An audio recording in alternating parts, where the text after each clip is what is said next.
Welcome back to the Gallagher Shots YouTube channel. This one I didn't want to do because it still is a massive kick in the balls.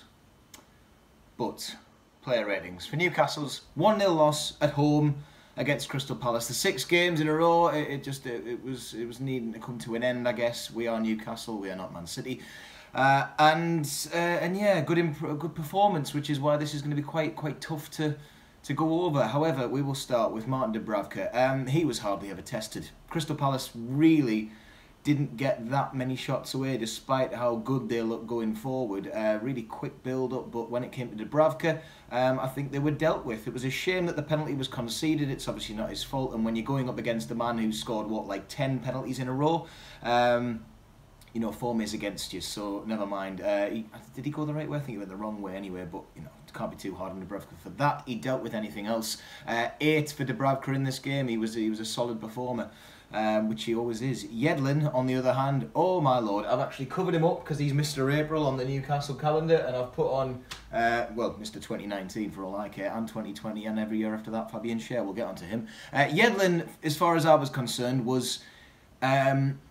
he wasn't even good in attack this week. We can start with what I was normally go with the positives with Yedlin. He just didn't go past Van Aanholt every single chance he got. He was scared of going into that corner. And I don't know why, because if he's going to do anything in a game where he can use his pace, it's that. And just didn't happen. But very poor passing other than that.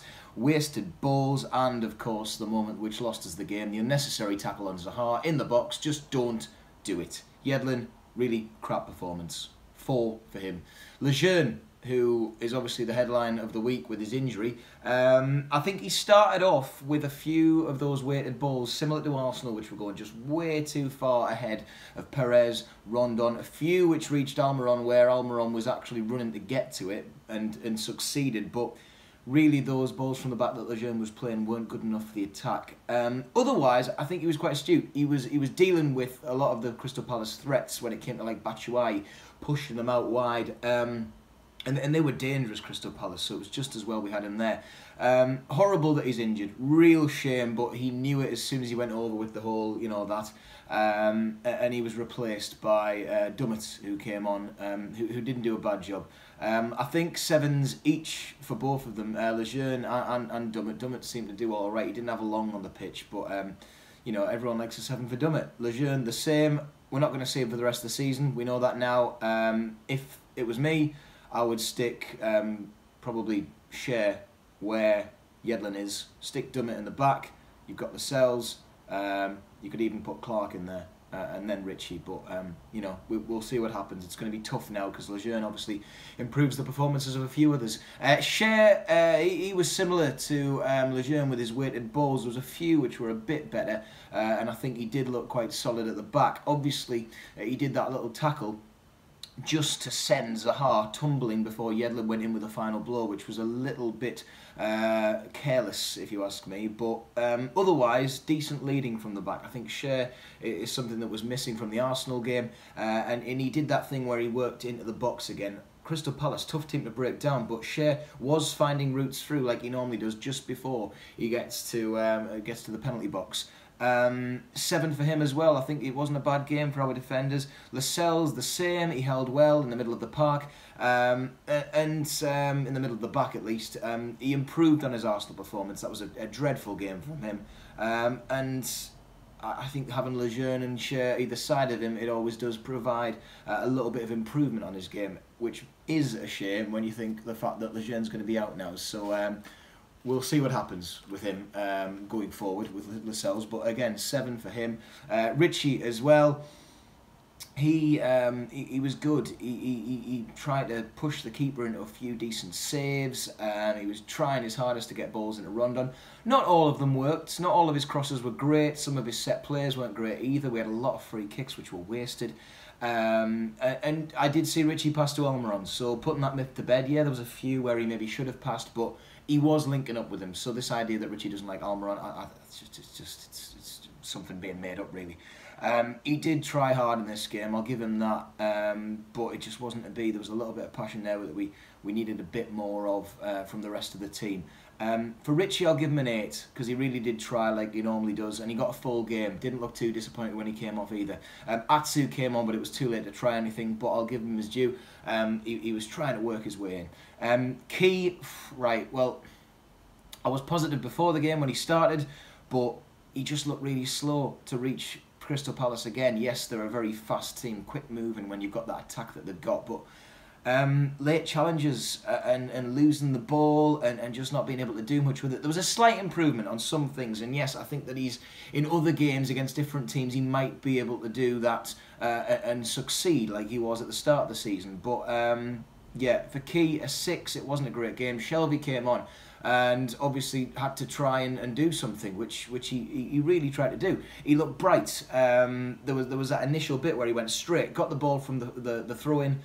He was working his way and he got a shot away. I think that was quite positive from Shelby. I can't remember if he came on before or after the goal, but I know that he did try something. And there's this argument that Key's better than Shelby. Shelby's got better than Key. I think they're two very similar players, but Shelby, in those dying moments, did try, although he did get a little bit frustrated. So I think a 6 for him as well. Hayden was I don't know where he was on this one. I think, again, this was one of those games where the centre midfielders were cut out completely. Key was the same, Hayden too, and that was just their style, Palace's style. He missed balls, he was very slow.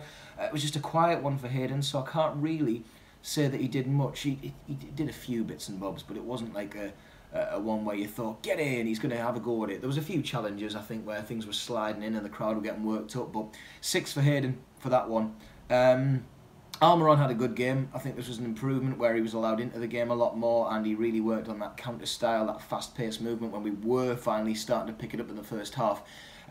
He worked hard to keep the ball in. There was a lot of those balls from Cher, Lejeune, where he was pegging it down, and I think there was one in the second half where he actually managed to get to the Leazes line and keep the ball in, which was just a terrific effort from him. And when he was going forward towards the Gallagher in the second half, there was a lot of good vision there. He nearly got his goal again, but Palace were just so jammy with the way that they were saving those shots that we were putting towards them, and they just weren't going in. It was one of those games. 8 for Almiron. Perez, I think he showed some really good fight to win balls, burst forward at times to win the ball, and you know, there was some tiny little things where fans were finding issues. I think some fans really just don't want to see Perez do well and they hate it. But ultimately, the good thing is that he was trying. There were some wasted chances, but I think he was honestly one of the good players on that pitch, which were working forward, and he linked up well with the likes of Almiron, with the likes of Rondon. I think there was times where he was running through the Palace players, and the only thing that I will say is that Perez needs to stop bothering officials after decisions have been made. They're not going to get overturned. He was like, there was a corner where he kept going to the ref going, and the ball was being played in, and that was actually Palace's disallowed goal. So, you know, if he'd been watching him, I don't know, but obviously it was an impediment on Dubravka which caused that, so just keep your head, Perez, that's the only thing. 7 for Perez, on to Rondon, who had so many chances, annoyingly. 1 was disallowed, that was a shame. Otherwise, he was doing his usual hold-up play, but that left him out of position. He was running to the corner and should have been in the box, and all of the ones that Richie was playing into him just weren't going in, and he wasn't connecting with them. It was a really frustrating game for Rondon.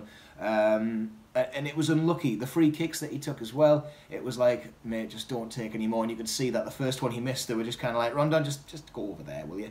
But again, 7 for Rondon. This wasn't a bad performance, not like Arsenal anyway. We played really well, and we lost to a penalty, and it was a penalty that was won by none other than Wilfried Zaha.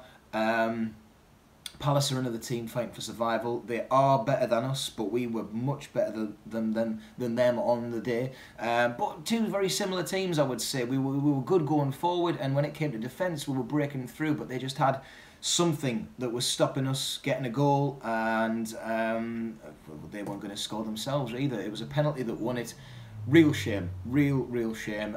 Look, everyone's going to be back with analysis and looking at that game, but we might get something at Leicester. They're in form, but as you saw on Saturday, we're not in a terrible state at the minute. It's going to be a shame to see that Lejeune's out, and it'll be interesting to see what happens there, but Let's not our heads drop. Not let our heads drop. I think that we are still going to be all right. We might get that win that we really need against Southampton. I think there's another 3 points in us somewhere, and we will see what happens. Always Man and Faces podcast will be back whenever Chris gets back from his holidays. We'll see when that is. I don't know when you'll see this video, so if it's happened after he gets back, then see you then. And everything else from the channel, as you can expect, will be on the way to Gallagher Shots. I will see you next time. Goodbye.